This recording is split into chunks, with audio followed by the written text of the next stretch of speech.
By the way, I just received a text that just our question about Dusty Martin and will he appear on the Footy Show as a part of this whole package deal, and I'm told that the thought process there is a very, very positive one, that he possibly will appear next year on the Footy Show. Oh, well, we should look at our massive nosed producer. He runs the Footy Show now. He should be able to tell us. What the hell, look at him go to ground.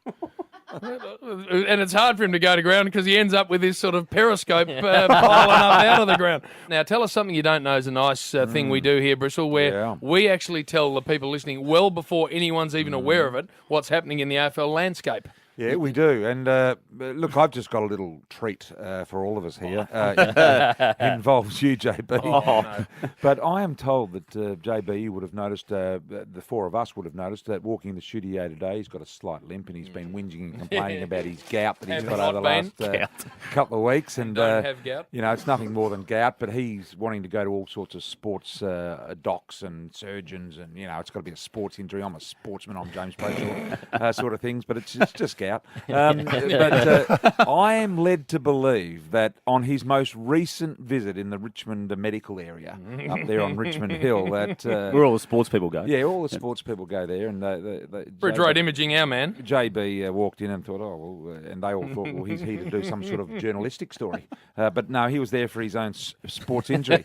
I'm told he was told to put a boot on immediately. Such was the stress of the injury. That's it, Bristol. But the stress of his work was even greater, that he couldn't possibly walk in here today with a boot on because he knew we would absolutely give it to him. So no boot for JB. That is true. When he leaves the studio today, I believe the boot is waiting in the car. That is true. The thought duck of walking in here with a moon bell, I said to the bloke, mate, that ain't happening. He said, no, your specialist appointments next week, you need to have this on between now and then. I said, mate, it ain't happening. So I don't care if it's breaks in half. It's a serious bout of gout. Oh, no. I wish it was. What do you got, Brownie? I've got a couple that have come out of the same incident. Last week on Friday Night Footy, we said that BT, Richo, and Luke Darcy were going to appear in some sort of acting debut at a company that I belong to, and Das. BT and Richo, to start with, had agreed to a certain figure, but then Das came back and said, no, I actually work for more than that. This is my figure, which tended to be double what BT and Richo had already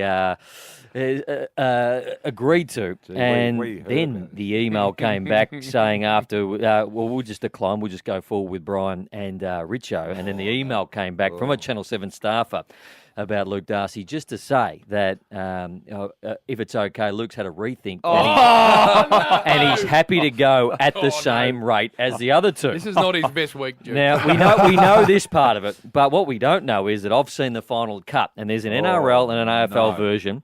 Then there's a version where you put them all together, so it's a 3-minute version. Right. And I did not see Luke Darcy anywhere on the final version. He hasn't made the cut. Does that mean he doesn't get paid?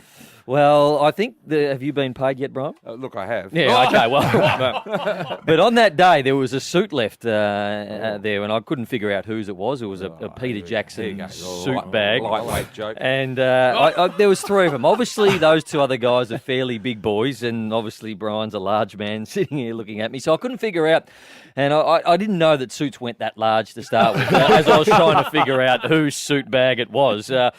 But on the inside, all the tabs had been cut off. So it was a man who was quite vain that didn't want to know how big the suit was, and had all been cut off on the inside. So I had to rifle through the pockets to see if there was any sort of remnants of who identification. Was there an envelope in there? Luckily, there wasn't. Not that I'll tell you anyway, but I went through, and there was a small little mirror in one of the pockets. I thought, now,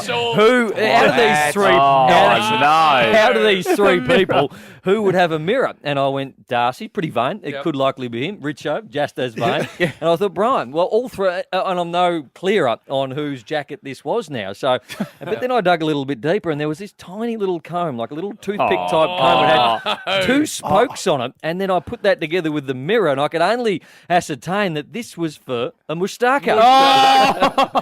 So Brian carries around his Moustacha little comb and a mirror. Not true. That's Brereton-esque. I wouldn't leave one of my best suits there.